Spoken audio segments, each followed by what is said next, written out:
The term monogamish refers to a mostly monogamous relationship that allows for some degree of sexual or emotional openness.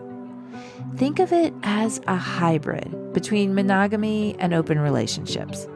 It's about creating a partnership that fits your unique needs while maintaining a primary commitment to each other. Today, monogamish is widely recognized and used to describe relationships that don't fit neatly into the traditional definitions of monogamy or open relationships. It reflects a growing acceptance of diverse relationship structures and the understanding that there is no one-size-fits-all approach to love and commitment.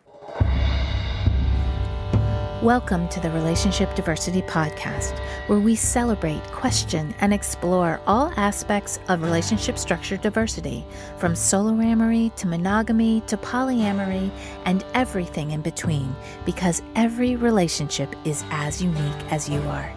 We'll bust through societal programming to break open and dissect everything we thought we knew about relationships, to ask the challenging but transformational questions: who am I, and what do I really want in my relationships?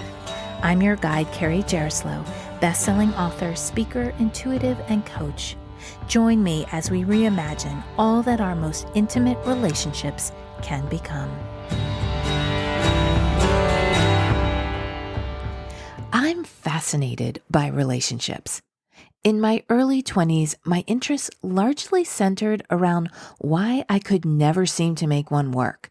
My self-work became understanding my past to release it and step into my future with less of the baggage that seemed to always find me back to being alone. In my 30s, I became interested in how to maintain them. What were the skills that were really needed to feel good in relationships? And my inner work centered around learning how to communicate, speaking what was truly important to me, beginning to step out of people-pleasing and into authentic expression. In my 40s, I became intrigued with the ebbs and flows, ups and downs of long-term relationships, especially when children enter the picture. My self-reflection brought awarenesses of losing myself and finding myself again, or coming into a new, expanded version of myself in this long-term relationship. And now in my 50s, as I break down all that I thought relationships were, as I witness the destruction of long-held ingrained beliefs, as I release the fairy tale relationships that I so desperately tried to make real, and after failing miserably, I have become really, really curious about what actually happens in relationships. Like really. If I were to be a fly on all the walls and witness what is really happening, what would I see? What I believe I would see is that no one does them the same. Yes, on Instagram or Facebook, we may show what we want people to see, what we think our relationships should look like. But if we peeled away the curtain, what would we truly find? I wonder how many monogamous relationships are really more maybe monogamish. I don't know the answer to that, but recent studies show that somewhere between 10 and 13 million Americans are practicing a form of non-monogamy. And how many more people beyond that stretch the boundaries of quote unquote traditional monogamy? So in this episode, I wanted to explore the term monogamish, where it came from, what it means, examples of how a monogamish relationship could be expressed, and how to determine if this could be a supportive and fulfilling structure for you and your partner. So let's start with defining monogamish. The term monogamish refers to a mostly monogamous relationship that allows for some degree of sexual or emotional openness. Think of it as a hybrid between monogamy and open relationships. It's about creating a partnership that fits your unique needs while maintaining a primary commitment to each other. The term was coined by the renowned columnist Dan Savage. Savage is well known for his work on sex and relationships, and his column, Savage Love, has been a go-to resource for many seeking advice on these topics. He introduced the term monogamish in the early 2000s to describe his own long-term relationship with his husband, Terry Miller. In Savage's description, their relationship was primarily monogamous, but with allowances for occasional outside experiences. This arrangement was built on a foundation of mutual consent, open communication, and trust. Savage's use of the term was really revolutionary because it challenged the binary thinking of relationships being either strictly monogamous or entirely open.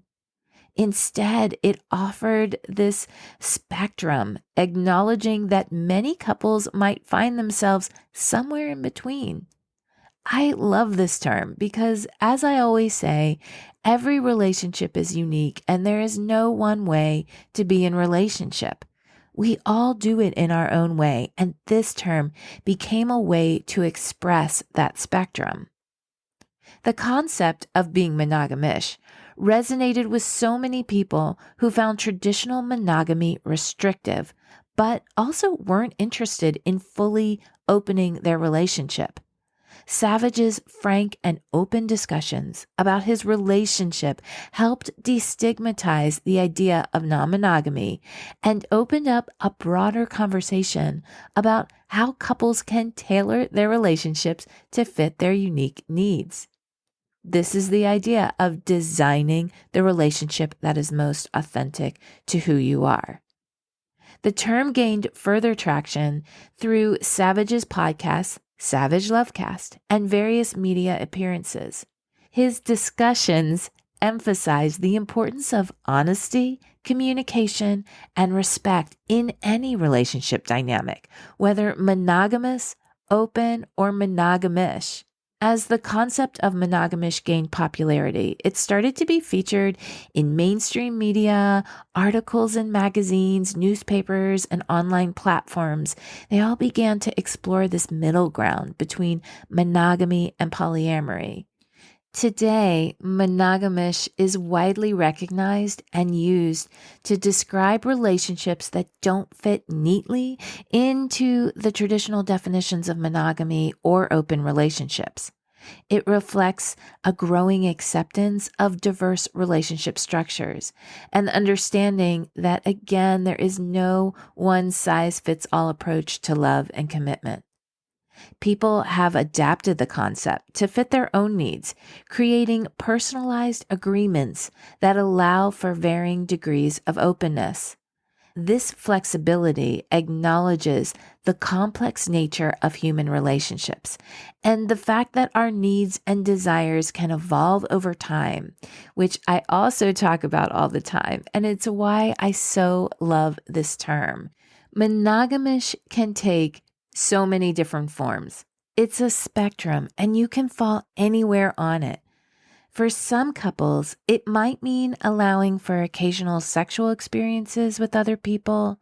For others, it could mean flirting, online interactions, or even emotional connections that don't cross into physical intimacy. The key is that these arrangements are agreed upon by both partners with open communication and mutual consent being the foundation. Because there are so many ways monogamish can play out for couples, I wanted to spark your curiosity and give you some examples of how it might look like in real life. Some couples might agree that it's okay to have a fling while on vacation, but not at home. This allows for excitement and novelty while keeping their daily life stable.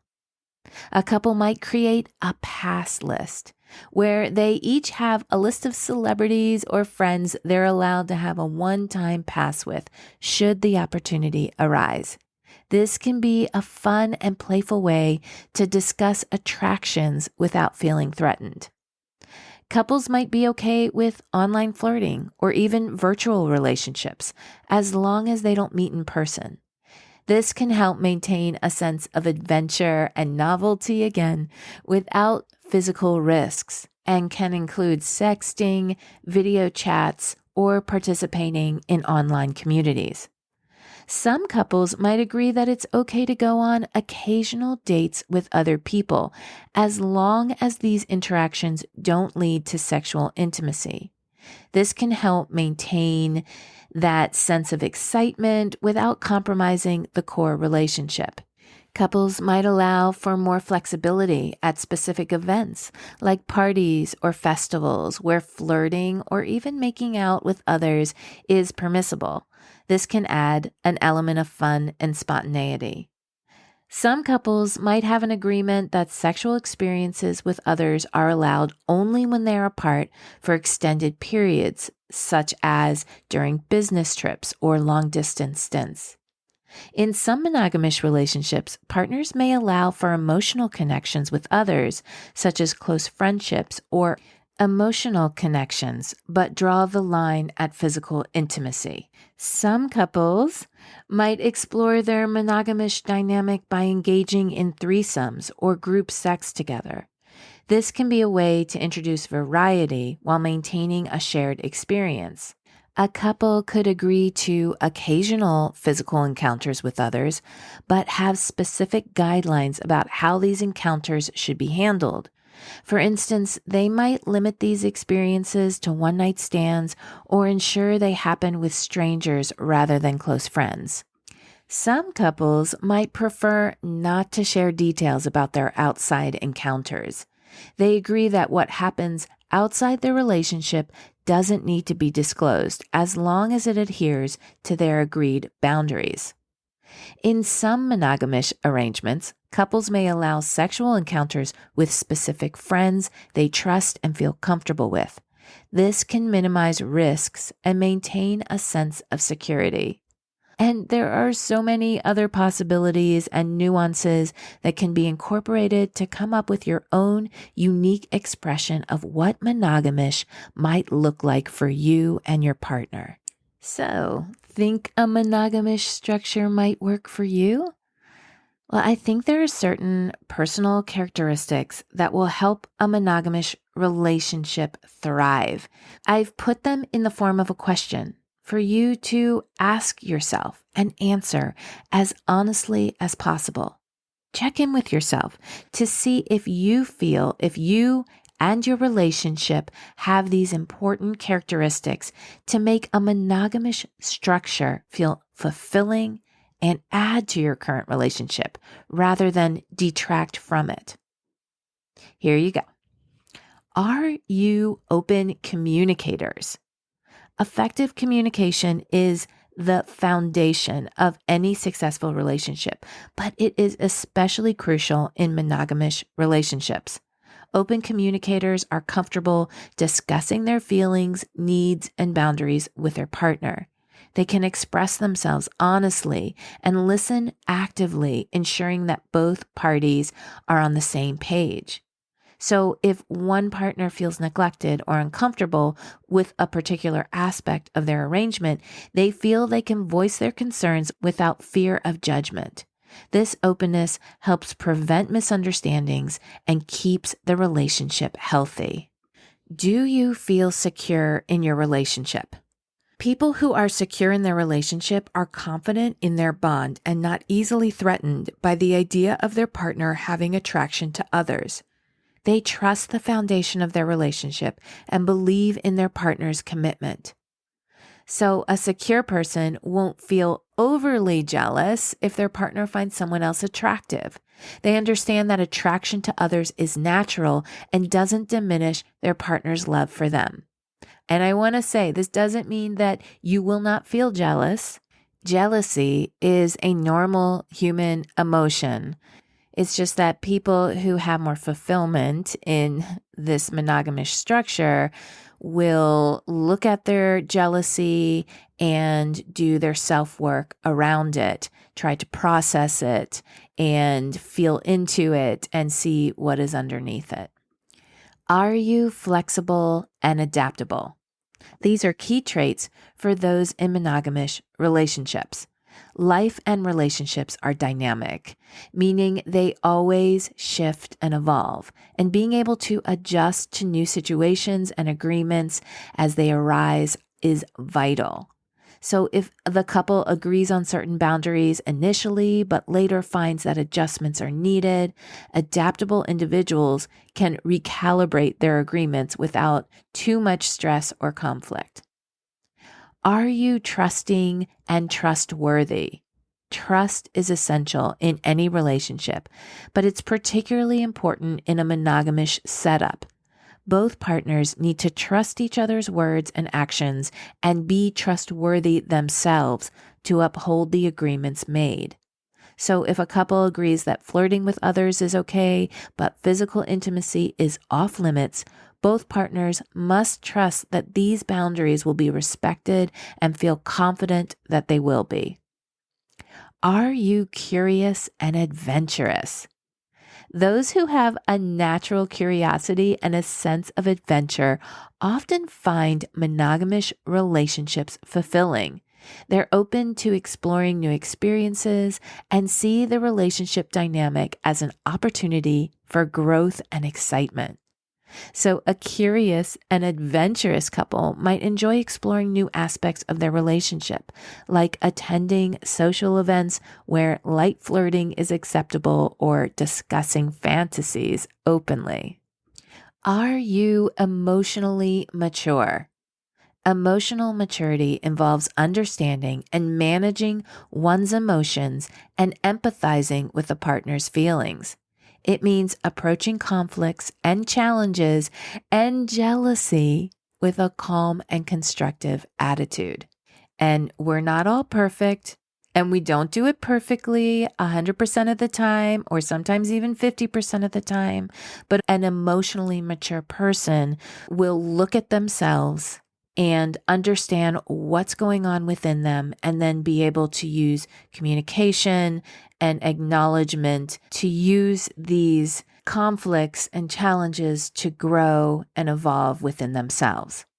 So when feelings of jealousy or insecurity arise, an emotionally mature person can address these feelings constructively, discussing them openly with their partner rather than letting them fester. Are you independent yet connected? People who thrive in monogamish relationships often value both their independence and their connection with their partner. They enjoy having personal space and a sense of autonomy while maintaining a strong, loving bond. So these people might pursue personal hobbies or friendships outside the relationship without feeling guilty or needing constant reassurance from their partner. Are you respectful of boundaries? Respecting boundaries is crucial in monogamish relationships. Those who thrive in these kinds of relationships understand the importance of boundaries and are committed to respecting them. So if a couple decides that online flirting is acceptable, but physical meetings are not, a respectful partner will adhere to this agreement and not push or question the boundaries set. Are you willing to seek help? Sometimes navigating a monogamish relationship can be challenging, and those who thrive are not afraid to seek external help, such as therapy or counseling, to ensure their relationship remains healthy. We are very ingrained with a mononormative mindset, meaning that we are very steeped in monogamy. So when you start to push the boundaries of this monogamish structure, things are going to come up. Are you willing to seek help? So if conflicts or insecurities arise that a couple can't resolve on their own, they might consult a relationship therapist to gain new perspectives and strategies for managing their dynamic. You don't have to be perfect We're all works in progress. This is about intention and desire to grow, learn, and evolve. But if you answered yes to a majority of those questions and are looking to start to transition from traditional monogamy to some form of monogamish, here are some steps to help you get there with the most amount of intentionality and attention. The first step, and could take the longest, is to start the conversation with your partner by discussing your thoughts and feelings, expressing why you're interested in exploring this, and listening to their perspective. Remember, you might have been thinking about this for a long time, but when you start a conversation with your partner, it could be the first that they're hearing it. So they may need time to go away and think about what might be in it for them, what are their fears, why they might want to do that. And you also might want to go away and get really clear on your why this is important. I think this step is so important. So patience is the key with this step. It's just starting the conversation and really listening to your partner, really getting clear on all of your fears, all of your intentions, all of the things that are exciting to you, and be able to have that conversation and also really hear your partner. I will say that again, really listen to your partner and to what their fears are, and then speak to each other's fear, acknowledging them, accepting them, and really, really hearing them. So once you start to do that, you're going to want to set clear boundaries by establishing what is and isn't acceptable. And this step and the first step will probably flow back and forth between these steps of having the conversations and setting clear boundaries and listening to what their fears are, and then establishing boundaries around that to help each other move into this process as safely and securely as possible. So this setting clear boundaries could take lots of different adjustments and conversations. Start with having the conversations and being as honest as possible with where you are now, not where you hope to be, where you want to be, where you wish you were, but where you are now. This will help you be clear about what you're wanting and capable to do in this present moment. Boundaries may change, they probably will, and evolve, but this is unknown. So you really want to be honest with where you are in the present moment. And then take baby steps. You don't have to dive in head first. Start small, perhaps with more open discussions about attractions or setting a very limited boundary that you both agree upon. Check in regularly. Keep the lines of communication open. Regular check-ins can help address any issues or feelings that arise, and this ensures that both partners feel heard and valued. Have your check-in time frame determined before you start. Will you check in weekly? Will you check in monthly? Will you check in after every encounter? Be clear and follow through, even when it gets uncomfortable. And finally, seek guidance if needed by talking to a relationship coach or therapist who has experience with non-traditional relationships. I have interviewed so many on this podcast.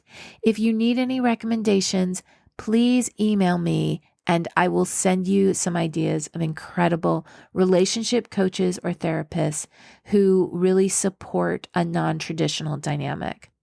I've seen how diverse relationships can enrich our lives.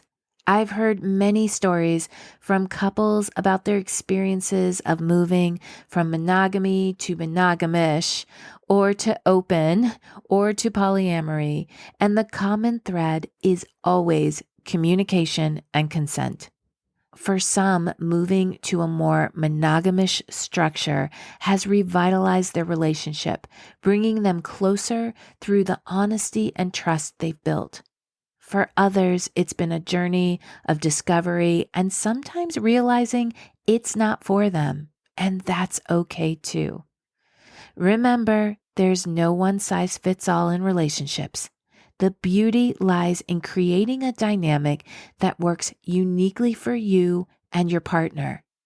Monogamish isn't about following a trend or following certain rules. It's about finding what resonates with your unique desires, values, and priorities while making your relationship thrive. Stay curious. Thanks so much for listening to the Relationship Diversity Podcast. Want to learn more about relationship diversity? I've got a free guide I'd love to send you. Go to www.relationshipdiversitypodcast.com to get yours sent right to you. If you liked what you heard, please subscribe to the podcast. You being here and participating in the conversation about relationship diversity is what helps us create a space of inclusivity and acceptance together. The more comfortable and normal it is to acknowledge the vast and varied relating we all do, the faster we'll shift to a paradigm of conscious, intentional, and diverse relationships. New episodes are released every Thursday. Stay connected with me through my YouTube channel, where I'll give you even more free resources and information all about relationship diversity. I'm super excited to go deeper into YouTube because I'll be able to connect and have conversations directly with you. You'll find the link in the show notes.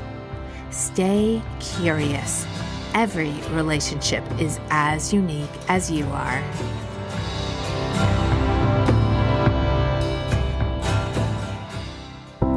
Are you wondering why you never seem to find lasting fulfillment in your relationships? Or do you create the same kinds of relationship experiences over and over again? Can you never seem to find even one person who you want to explore a relationship with? Have you just given up hope altogether? If this sounds like you, my recent book, Why Do They Always Break Up With Me, is the perfect place to start. The foundation of any relationship, whether intimate or not, is the relationship we have with ourselves. In the book, I lead you through 8 clear steps to start or continue your self-exploration journey. You'll learn about the importance of self-acceptance, gratitude, belief shifting, and forgiveness, and given exercises to experience these life-changing concepts.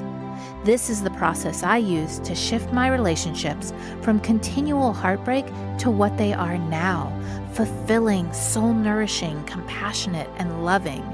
It is possible for you. This book can set you on a path to get there. Currently available through Amazon or through the link in the show notes.